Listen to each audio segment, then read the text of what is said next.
1983, aqui neste cenário, nasce a Central Única dos Trabalhadores. Forjada nas grandes greves do final dos anos 70 e nas lutas contra a ditadura militar, originou um novo sindicalismo no país. A CUT surgiu como legítima representante dos trabalhadores e trabalhadoras do campo e da cidade. Sua fundação marcou o início de uma nova era na história do Brasil. Mais de 5.000 delegados de todo o país assumiram seu protagonismo e, liderados por Lula, escolheram um metalúrgico como o primeiro presidente da central. Na gestão Meneghelli, greves gerais mobilizaram todo o país. Tudo completamente parado, não há nenhum ônibus em circulação, todas as fábricas paradas, as lojas, os bares, as padarias, só as farmácias, e essas nós estamos recomendando que fique aberta. Era, na verdade, um momento bastante turbulento. Nós tínhamos ditadura militar, estávamos sob a égide da ditadura militar. Nós não tínhamos o direito de reclamar, nós não tínhamos o direito de negociar, nem nas fábricas, muito menos com os governos estaduais ou o governo federal. Então era preciso ir para as ruas. Era preciso contestar sobre vários pacotes econômicos que nós julgávamos que era prejudicial aos trabalhadores. E não tínhamos nenhuma possibilidade de diálogo para contestar, para opinar. Nós tínhamos que nos manifestar. E a única maneira de nos manifestar era indo para a rua, era convocando os trabalhadores para contestar. Nós não lutávamos apenas contra os planos econômicos, nós lutávamos pela democracia, para alcançarmos a democracia, para termos o direito de votar, para termos o direito de escolher os nossos governantes. Então, eram momentos difíceis, eram momentos que a gente fazia reunião escondido, fugindo da polícia. Se fazia uma greve, tinha que fazer reunião da diretoria escondido, para que não fosse todo mundo preso ao mesmo tempo e o movimento ficaria sem liderança. Então, foram momentos difíceis, mas foram momentos gloriosos. E eu acho que a democracia, a liberdade que nós estamos vivendo hoje, sem dúvida, é fruto da luta dos trabalhadores durante esse período da ditadura militar. Vamos mudar o rumo ou não vamos, companheiro? Em 1994, outro metalúrgico, Vicente Paulo da Silva, Vicentinho, é eleito presidente da CUT.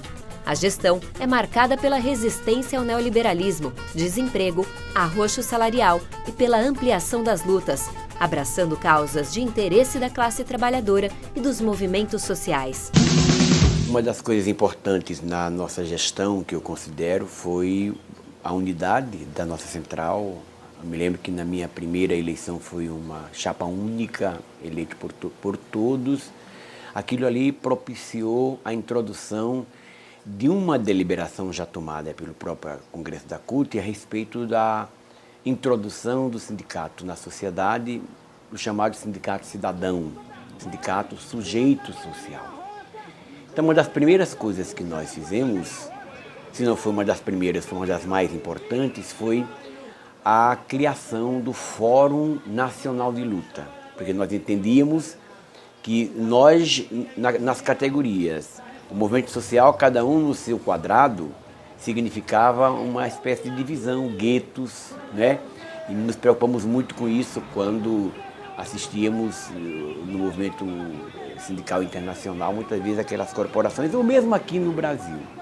Então, este Fórum Nacional de Lutas, do qual participavam a Central de Movimentos Populares, o Movimento dos Trabalhadores Rurais Sem Terra, movimentos culturais, vários movimentos de bairro, outros segmentos da sociedade, da classe média, empresários progressistas. Então, aquele fórum foi um momento muito marcante e que propiciou, inclusive, a introdução de temas que, eu diria, eram do movimento sindical, mas nós não sabíamos. A gente estava muito preocupado com a questão salarial, a questão do emprego. Desde a época do companheiro Meneghelli, Todas as discussões sociais sempre ocorreram, mas cada um deu uma ênfase maior. Vicentinho se candidata e Kjeld Jacobsen ocupa a presidência por 7 meses, até o 6º Congresso da CUT, que elege o professor João Felício. A luta contra o neoliberalismo do governo FHC continua forte e culmina com a eleição do primeiro presidente sindicalista da história do Brasil. Foi um período onde nós tínhamos que fazer 2 tipos de campanha. Campanha para ganhar e campanha para não perder, que era de muita resistência ao projeto neoliberal. Eu me lembro, por exemplo, da tentativa do governo Fernando Henrique Cardoso de nos dar o duvidoso direito da negociação livre, quando ele tentou acabar com o artigo 618 da CLT, que foi um período de grande mobilização que a nossa central sindical foi obrigada a fazer, para não perdermos os direitos que nós tínhamos garantido em lei. Conseguimos eleger um trabalhador, o companheiro Lula, para nos representar no cargo máximo da República. A central sindical não é partido político, é sempre bom ela ter autonomia em relação a partido, em relação ao Estado, que é um princípio que nós defendemos até hoje. Mas há determinados momentos históricos que não há problema nenhum a central sindical adotar uma candidatura, especialmente quando está em jogo projetos antagônicos. No caso, a candidatura do José Serra simbolizava um projeto antagônico em relação ao projeto do Lula, democrático e popular.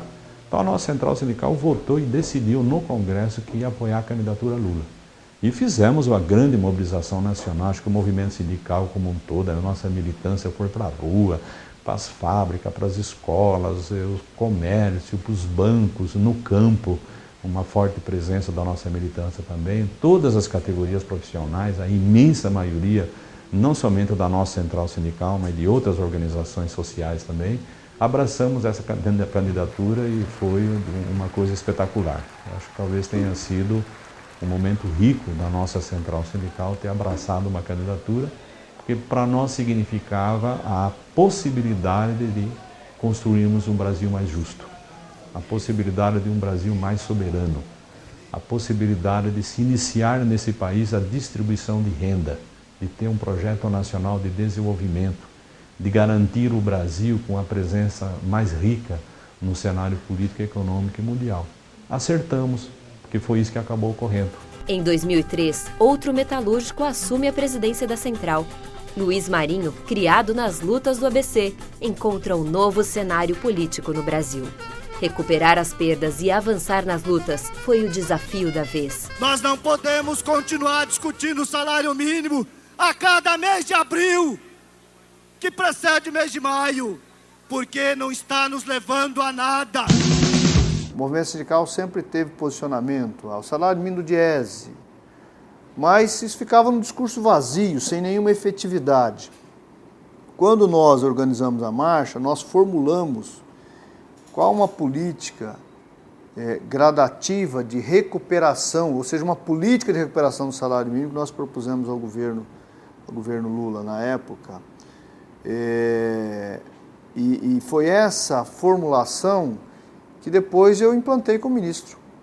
Então, na verdade, quando o Lula me convida para ser ministro do Trabalho, eu falei assim, eu tenho uma condição para aceitar o convite. A qual? Falei, a autoridade para enfrentar, em pé de igualdade, a economia, para ter uma política de valorização do salário mínimo. E fizemos um processo de negociação com as centrais, mas, na verdade, foi a política que nós tínhamos construído na CUT. Né? E propusemos às centrais que foi originário dessa marcha aí que fizemos lá em dezembro. Né? Percorremos os gabinetes todos de short, né? Depois de andar 40 quilômetros ali naquela marcha. Né? Muita gente falava, mas por que 40? Vamos andar só 4. Falei, não, vamos andar 40. Vamos simbolizar, porque era simbolizar a luta pelo salário mínimo e pela jornada de trabalho de 40 horas semanais. Né? Então, essa foi a formulação que nós fizemos, né? E expressar, né, para facilitar a comunicação das bandeiras. Né? Era tão simples assim. Né? Eu acho que, de fato, foi um belo gol. Em 2006, o metalúrgico Marinho é sucedido pelo eletricitário Arthur Henrique. Uma história gloriosa de lutas vive um novo capítulo. Arthur é reeleito em 2009, com um legado de conquistas e fortalecimento da entidade. É fundamental que a gente continue essa luta para depois, inclusive, do plebiscito nacional, fazer um grande abaixo-assinado em todo o Brasil para que a gente possa apresentar ao Congresso Nacional, ao Executivo, milhares de assinaturas pela ratificação da Convenção 87, que garante a liberdade e a autonomia sindical.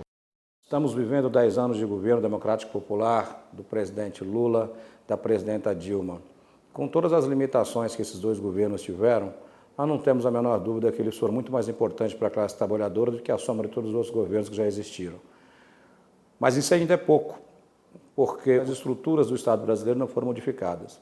Então, a estrutura do Poder Judiciário não foi modificada, a estrutura do sistema financeiro que determina o poder econômico do Brasil não foi modificada, a estrutura agrária brasileira não foi modificada e continua a concentração e o paraíso do latifúndio.